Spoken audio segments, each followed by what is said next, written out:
So therefore, it's important that a retiring president ensures his successor does not undermine his legacy. President Yoweri Museveni pointed out that he does not care about his legacy. However, this is important. Ugandans will remember Museveni, among other achievements, as a man who restored peace, stability, and human dignity, and rejuvenated the country's image. Ugandans, for the first time in history, saw soldiers who do not rape women, who do not kill with impunity, who don't steal from the public. They will remember that Museveni turned the Namave killing fields during Amina and Okello Lutwa's rule into an industrial center. In the 1970s and mid-1980s, people would scan Namave forest on a daily basis to retrieve corpses of their dead relatives. Government soldiers would take their victims to this slaughter dungeon and leave their dead bodies to be collected by their relatives for burial. So the place became a mortuary of sorts. A group of youth permanently remained there to depend on income from relatives searching for their lost relatives. Museveni will be remembered for pro-people policies like UPE, the USE, Bonabagagawale, PFA, prosperity for all, free and fair elections, but I'm not sure whether they are still fair and fair nowadays.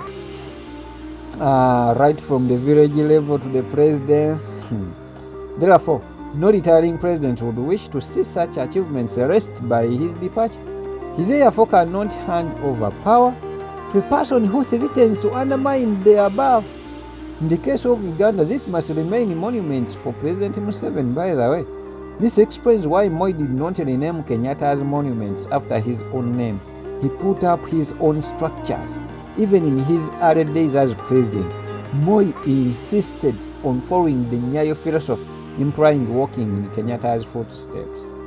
A retiring president, as I conclude, must ensure that his successor will protect members of the first family and what they have acquired. This explains why the first family must have an input in somebody to take power. Not these people, the Chagulanyi group, the what, like you see them always. They are yearning for power. But you can't believe that the first family of Mr. Museveni can accept people like Chagulanyi, at least VSH. But Chagulanyi Bobi Wine, they can't believe in him. Although in Zambia and Malawi, it is the former president who have borne the wrath of their successors. In many cases, the first family members become the punching bags of the new regime due to their atrocities committed by the outgoing president. So, even where the president has committed human rights violation, anger is always meted out on the members of the first family. People often venture their anger on members of the first family. The retiring president must ensure that his successor will protect his security and the protection from persecution. He should also be able to ensure his welfare. As people move closer to a global village, internationalism is also closing in. This means that we are having a new generation of rights. What was not considered as human rights violations have become so. So the internationalism through new agencies like the International Criminal Court is intended to keep leaders involved in countries on their toys. They use those who have retired to shape those taking power. Therefore, a retiring president, in choosing a successor, must bear this in mind. Finally, a retiring president must ensure that he retains some influence in the body politics of the country, The soft landing has always been retention of the leadership of the party in case of a ruling party. However, this renders the retiring president to easily come into a collision path with the new president. The situation becomes worse when this party is not the ruling one. It is what happening in Kenya. Former Deputy President Moi refused to retire. It really happened then. But even right now, during the presidency of President William Samoei Ruto and the former president of Kenya, or Republic of Kenya, Uhuru Muigai Kenyatta. We have seen them. So the situation becomes worse when his party is not the ruling one. So we have witnessed that during my lifetime, Kenya and very many countries, times without number, we have witnessed such, and we are still witnessing more. So it's still such presidents participate actively in the country's politics, at times taking sides in very controversial government policies.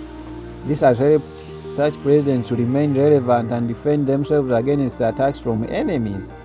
In conclusion, what protects the country from bad leaders are national institutions that can shape a leader's conduct and behavior. The country's ruling institutions should make both the entrance and exit doors wide and keep them always open. The entrance and exit doors are wide and keep them always open. Once a leader misbehaves, there should be institutions to enforce accountability. A wise Chiganda proverb says that omuyonjo omutono gwe guweta enkoko ekinsuti. Literally translated in English to connect that a cock must fit in a small cage. It is not the cage that it expands to create room for it. Likewise, it should be the leaders to fit in the national institutions, not to the institution to expand to accommodate their leaders' personal and selfish selfish interests. Strong institutions should therefore ensure the leader sticks to his role as a leader entrusted with power.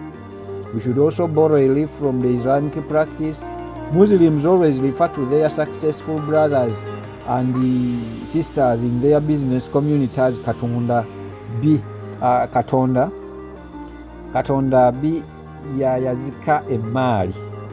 Katonda yayazika emali. Maybe they always refer that to Allah. This means that God only temporarily lends them wealth. Katonda yayazika emali, like akuwako buwi tebuba bubo, you understand? So he only temporarily lends you wealth. He is free to withdraw it any time. It is an apt teaching that is applicable to leadership. Applied secularly, it implies that all powers enjoyed by leaders are lent to them by people. Anytime they come for it, it should be surrendered willingly, provided they do it through democratic means, not violence, not riots. I therefore submit that the Kakoza group should not waste our time on term limits now. It does not take 5 years for a bad leader to show his badness. Secondly, extending the term limit from 5 to 7 years term is equally dangerous if voters cannot remove an incumbent, as Kakoza implies. This means that under the 7-year term, one person will remain. Mean that under the 7-year term, one person will remain in power for a good 14 years instead of 10 years, almost 3 terms. So this defeats this reason that they do not want one person to dominate power for a period not longer than 10 years. Therefore, it is clear to everybody that Kakoza and group are pursuing personal vendetta. Their reasoning is that this person who is likely to take over from President Museveni should not enjoy the same working condition and the unlimited presidential term as his predecessor. So this is a very big mistake, a very big political mistake. Political vendetta against individual enemies is very dangerous, and history shows that such fellows has paid heavily.